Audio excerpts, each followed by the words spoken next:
在南非开普敦市中心的港口，伫遐每一年有2500万的游客会来遮行踏。为着要保护野生的海洋动物，这个港口有请巡查员随时来注意这动物的安全。 3名港口巡查员一行近，当日拍一个海豹，赶紧走转去水内。工作人员也检查游艇，也是船的下面监视，也有其他海豹。南非的维多利亚阿罗夫雷德码头是首都开普敦的市中心，上闹热的区域之一。这的海滨广场有800间店，当年大约有25000名游客来遮。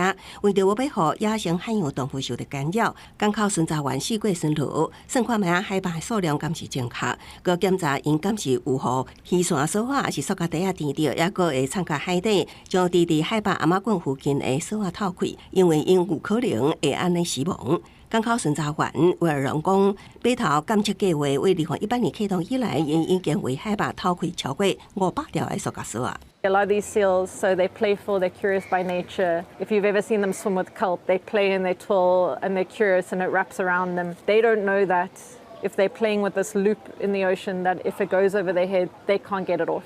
巡查员一看到受伤的海鸟，就赶紧将伊裹起来带回南部非洲沿海鸟类保育基金会治疗，等因康复才来野放。尤其是疫情期间，互真侪野生海洋动物会当自由伫码头佚佗，像非洲小鸟水狗，虽然因会伫海中找食，不过又还需要每日啉淡水。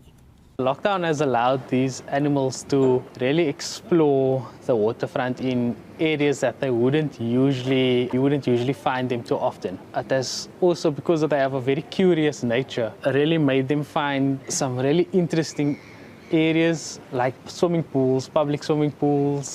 这个野生海洋动物甲当地居民和谐斗阵，全拢是因为港口巡逻员的关系。因讲只要有需要，随时准备好，向一寡海洋动物伸手斗相共。公视新闻新罗培编译。